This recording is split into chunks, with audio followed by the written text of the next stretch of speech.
and welcome to another episode of the Diaspora Dialogue series with LA. I am Lilian Agbeyegbe, your anchor on this program. Have you followed us? You should. Follow us on YouTube, follow us on Facebook, follow us on Instagram, TikTok. We are all over the place. Why are you following us? Because you get to hear the interesting conversations we are having with members of the diaspora. We're getting to contribute our stories by ourselves into the society, telling you about our lives in our home country before we came into the diaspora.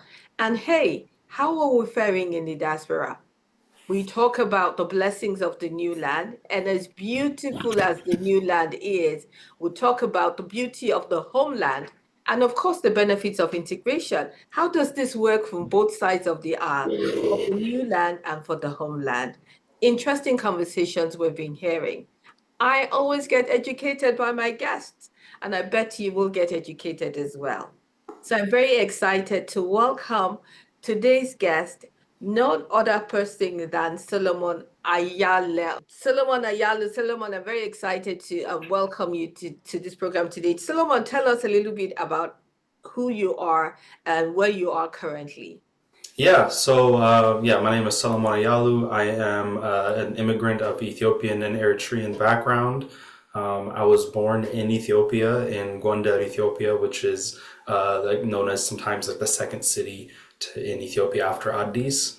I immigrated with my family at a pretty young age. I was about 3-4 years old when I came, and we came as asylum seekers. And when we moved to Ohio, which is where I was raised. Being in Ohio, got to see, different parts of the country. Also, it's a little different than my current state, Maryland, which is a bit more diverse and has been really great for me in the work that I do, as it gets me to meet with Africans of all backgrounds, because Maryland is definitely a state full of Africans. Absolutely. Solomon, thank you so much. And normally I love to hear people talk about what was the perception of the United States when you got here. But if you came at the age of 3, you probably didn't have much of a cultural shock or anything. But have you heard your parents, maybe by hearsay of saying, this was it. Was this exactly what they were hoping to see when they came into the United States? Or have you heard some stories about Yeah. not? The difference is, definitely growing up, we would hear, of course, how the fruit isn't as sweet, or that isn't the right type of sweet. Like they would talk about how, I guess, how important community is for our cultures versus here, where community isn't like the most important thing, the way that they describe it. So, like, for example, I know growing up when I was like 7-8 years old, it was the first time that I heard this idea of a nursing home, a place to put your elderly. And I'm like, in our culture, like, we would never do that. Like, you live in the house. So it was such a foreign concept. So even coming young age, because of how I grew up and, how our families, they really turn your home into your homeland, into your country. So for me, in my house, it was Ethiopia and Eritrea. When I went outside, it was America. But Oh wow. Oh my goodness. You see, this is what I love about this. Like, so it's almost like an embassy. Your house is yeah. like when you talk about an embassy, I say that's a country. Your house was like your homeland inside your house, and then you came out to America and it was Yeah. the rest of the world. That's an interesting concept. One thing to learn about how we can maintain our culture where we are staying. I know you have a very impressive background in the work that you've done, you Oh, yourself yeah. personally, and we're going to be talking about African communities together. But in a minute, let's talk about you and the work that you've done. Um, when you talk to other members of your community, how do you think that coming abroad has contributed? So I want to talk, focusing now on the blessings of the new land. How Hmm. do you think that coming abroad has contributed to what you've been able to accomplish so far for you personally? Yeah. I think for me, the work that I do is very much in the social service space, and has always been working towards helping immigrant communities get adjusted to living in America, whether it's in Ohio or Maryland or Virginia. And I think what I noticed is that, again, if you're here to find an opportunity like for yourself, so to start something new, this country presents so many opportunities for that. And I think that it's a place where, if you wanted to start like a business, like the type of business that I started, if you want to do that in our countries, there's a lot of paperwork. There's a lot of like it takes almost multiple days to get the license, weeks sometimes. While here, you can get the license, go through the paperwork, and get to the people that you need to talk to within, a couple of days in most states. Uh, and so for me, I would say uh, the process is the big difference here, is that the Mhm. process here is much more clearly defined and structured. And so that's a big benefit, but also just the opportunities and how when you get your degree, you get access to other people, which gives you even more chances to do things. Absolutely. I like that concept of the process. So things are more systematized here, as it were, and Yeah, you can just follow the system and just check box and make progress. yeah, Whereas sometimes when you think about the homeland, then there's so much paperwork, bureaucracy, and sometimes people end up giving yeah, up along the way and not even pursuing going through, not because they don't have the vision, but just navigating all of that landscape just makes it not so worthwhile. yeah, And yeah, and so that's looking at the blessings of the new land. Let's look at the beauty of the homeland. Have you been back home? And I mean, I yeah, know that you know like your home in your house, but have you been to the homeland itself? And yeah. if so, what do you like about it, and what do you miss about it? What do you wish they could bring and make part of the community here? Yeah, so the first time that I went back home was in 2018. And I hadn't been in Ethiopia for 20 years before that. And so it was a really big deal. It was a really big moment. I got to meet family. Most of my family is back home, so I got to meet my whole extended family. Um, and I think the thing that I really appreciated when I was back home was just one, how I don't know. It's like almost my body, like it readjusted to be like it was in the place it was made for. So like my skin was healing, the food was doing well for me. Like I felt like I didn't have to do as much for myself to just feel good. And so I think that part of it, also how flexible people are with their plans. I think people have to be, but you could be working on some project, but like say a power outage happens or something, then it Mhm. encourages you to go outside and to go talk to someone, and then that encourages, you never know what could happen, like what type of discussion you have. It could lead to another new opportunity, or it could just lead to deepening or further building a relationship, a friendship. And so I think the flexibility, how flexible people are with their time, they know how to like just kind of you do things as they come versus planning everything. Mhm. And I think just the actual land itself, just being home, it really makes a big difference for my overall health personally. And yeah, and the people are always trying to jump in to help, and they're always trying to support you. So that's another thing too, is people are very quick to support someone's project. Awesome. One of the things I liked about what you said was when you said your body just naturally Hmm. adjusted. And I'm like, oh my goodness, maybe home has something to do because I've been struggling to keep my weight off. And I didn't used to struggle so much to keep my weight off Yeah. at home. So I started thinking like, hey, maybe my body likes that atmosphere. But hey, Yeah. know that we move around because there is benefits to integration.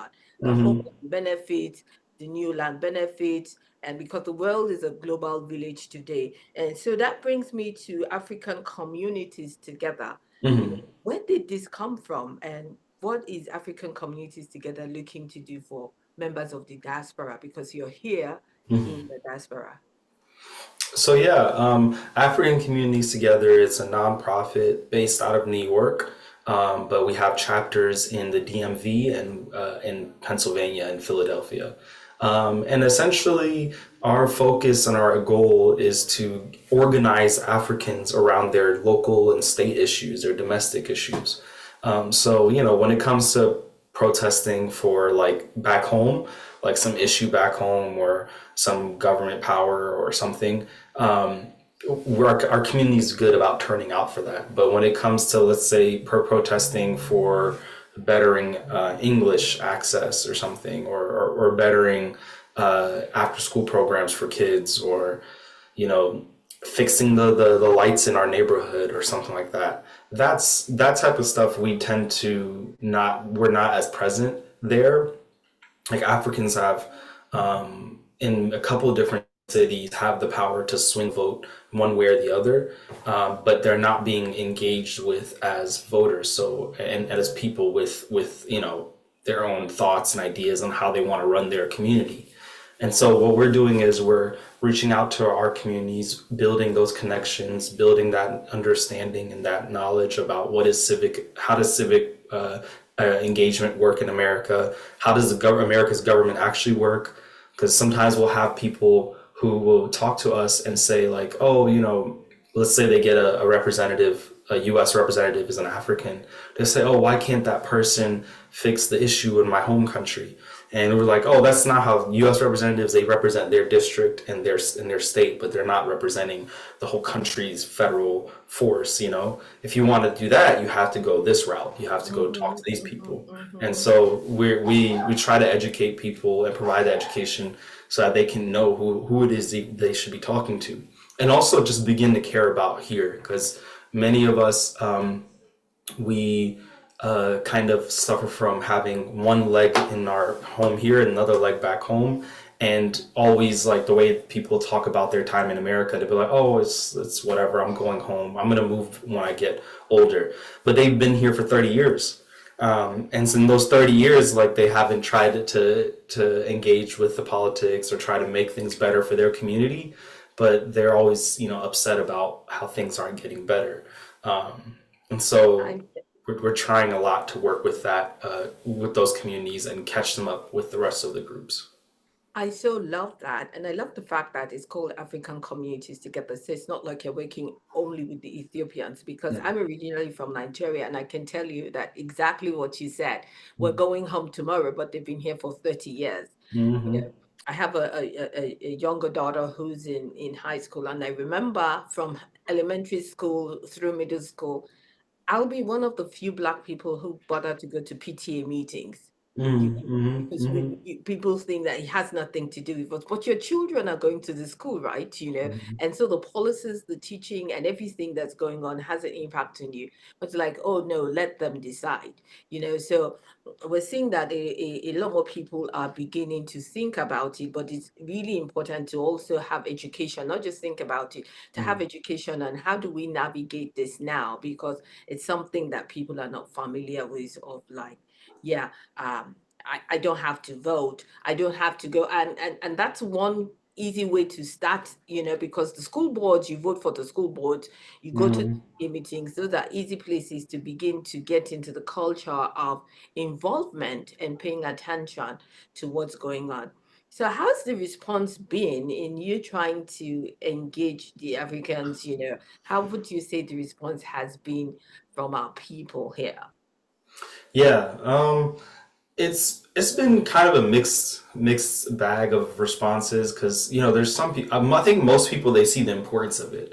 They see like why we need to be more organized around our vote, especially because, like, for example, in Virginia, the Ethiopians in Virginia, they flipped the vote to vote for a Republican governor because of his views on the war happening in Ethiopia. And because he was perceived as having a positive view on the war in Ethiopia, they voted for him blindly. This is now the same governor who is kicking people out for having asylum or green card or anything. And so they've essentially voted for a guy who would hurt their life here for the sake of, getting back at the Democrats or whatever, for their whatever their feelings are, to get back at them.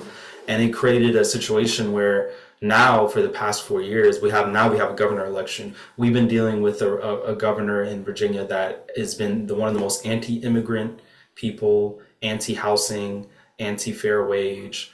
And so all the things that the community that voted for him for would benefit from, he's been horrible about. And this is all from just their view of like, oh, because he cared about, he said one nice comment about my country that now I should vote for this guy instead. And so we've had to go through the process of not just explaining how the system works, but then explaining how it's all very interconnected. Like you're you don't vote for one issue, you vote for like a bag of issues. So if just because you agree on this one thing, if on the other side of it that person also believes that you shouldn't have citizenship, you shouldn't, does that really make sense to vote for that person? Mhm. Especially because a governor can't do a lot for other countries. They really can only send just a voice. They can only say support, but they're not sending aid to another country. They're not, but our people, sometimes they don't know that. They'll say, oh, governor is a governor. He can, do whatever, just like anyone. And I think that might come from translating powers, because the way things work in our countries, in our Yeah. home countries, is like somebody's in power and they're very powerful. A governor can probably pull a whole bunch of stuff, but not really knowing the separation of you know different arms of government and how they have each has their own limitations. But when Mhm. we talk about looking at our home country and different arms, I wonder what it's like in the Ethiopian community about people in the diaspora. A lot of times, well, not a lot of times, but sometimes you get Nigerians saying to the Nigerians who are in the diaspora, like, if you really care so much about us, come back home. Mhm. And they're like, Mhm. why are you there, and trying to interfere in what's going on. Mhm. What's the response like for people in Ethiopia about the Ethiopians that are abroad? What's your relationship like, and how are you navigating those Yeah. It's tricky because every country is a bit different with this Mhm. situation. So for Ethiopia, like most every Ethiopian community person that's come to America, they were escaping a war. So they were escaping whether it was the war in the 70s, or the war in the 80s and 90s, or the 2000s during the escaping that current government, that government at the time. And so for a lot of Ethiopians, going back actually wasn't like as in a literal option? option. Yeah, it wasn't really an option. Me myself being an asylum seeker, I couldn't go back until 2018, because we had to wait for the government to change essentially. Mhm. And so for a lot of Ethiopians, it's a bit tricky because they know they won't go back soon, but they know if there's a government change that they can, and then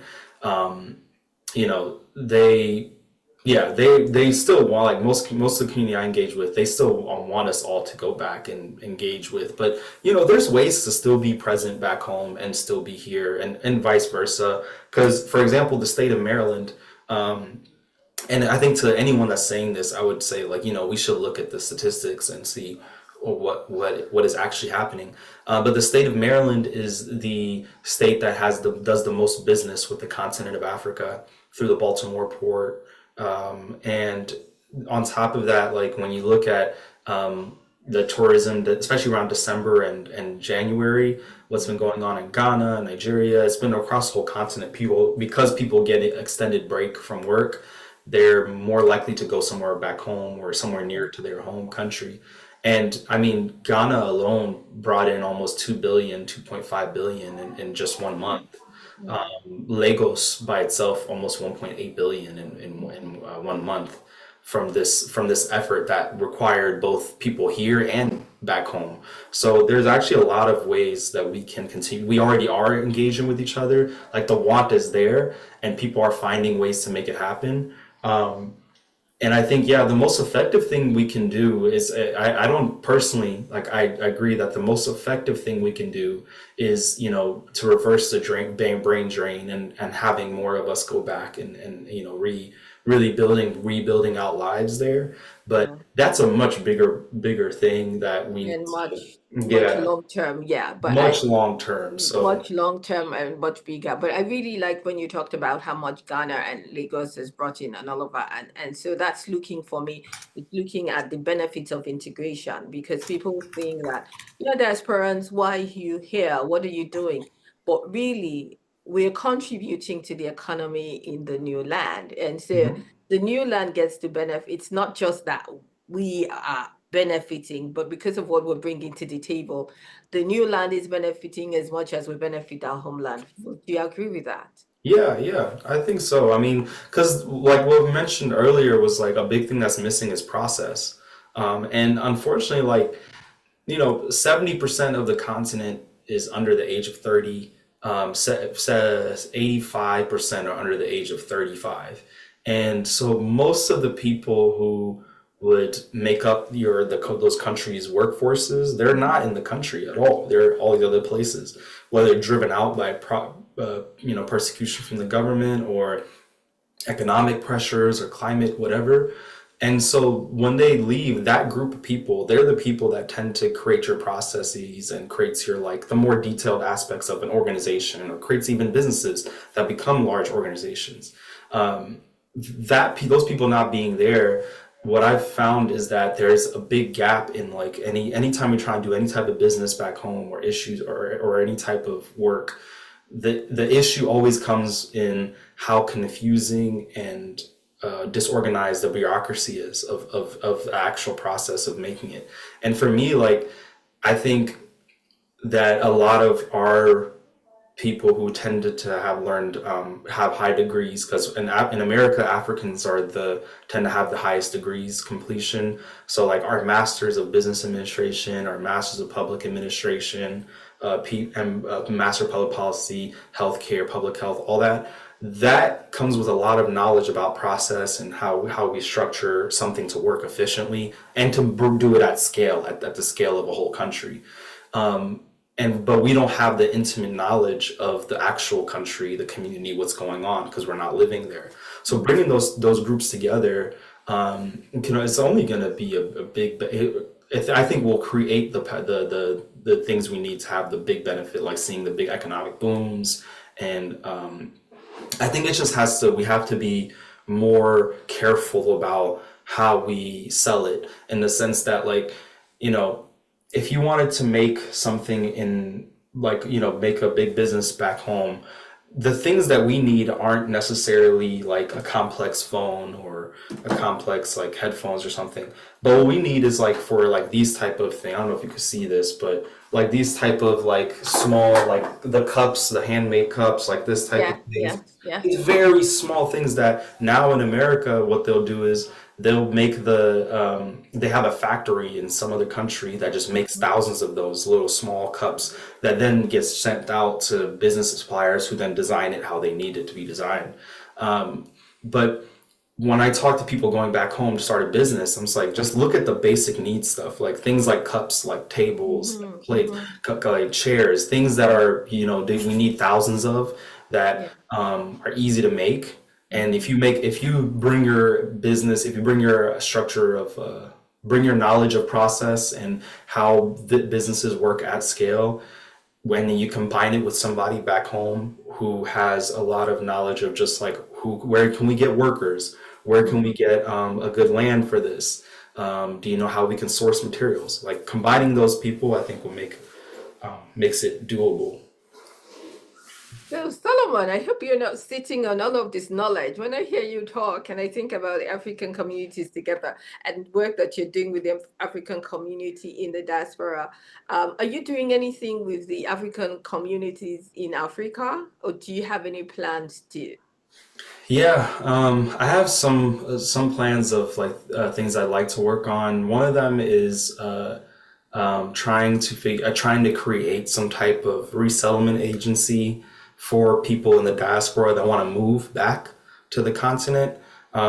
Because I think the big barrier for a lot of us is it's just the paperwork, which is a lot to do. Like you don't know how your taxes, how to structure your healthcare benefits, all these things that you need to, like, if you come to America, you would need help with. Mhm, mhm. So trying to create a resettlement agency that helps to take care of those problems makes it easier, but then also can help to help with people finding jobs, finding opportunities. And I think you can use that, build a community around it, and then who knows after that, it's just about keeping invested in that. But I think everyone, especially every African, should go back to the continent and see and learn and understand, what is actually needed there, because we're told a lot in our heads, and we kind of turn it into like Disneyland, like this magic land that has all this stuff in it, and it's like it's not the case. And so you have to go back and know what you're getting into. Um, Uh, Absolutely. I like the fact that it's not Disney World, it's not the case, so there's benefit to going back home. yeah. But more importantly, I have never heard about this concept of a resettlement agency for people going back home. But here's why I think it's a brilliant, and I'm sure you've done your research already, but here's why I really think it's a brilliant idea. Because I know a lot of people who have gone back home, at least in Nigeria, who have come back Hmm.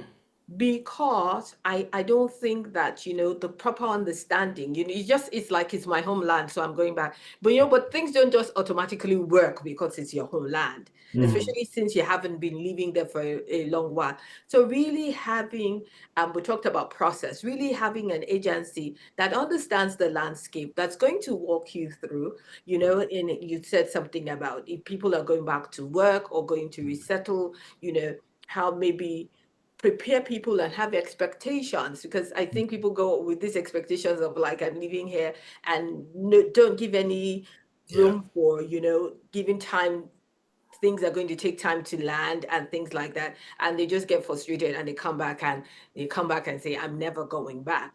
Yeah. Whereas if you did have a resettlement agency, it could help you transition and support you through that process, then you're able to land, have a soft landing and able to integrate better into the system. Yeah. I mean, I've seen it work. My family, we started a resettlement agency here in America, and it was needed. Like, people, it doesn't matter even if you're heavily educated, like moving to another country is a difficult thing to do.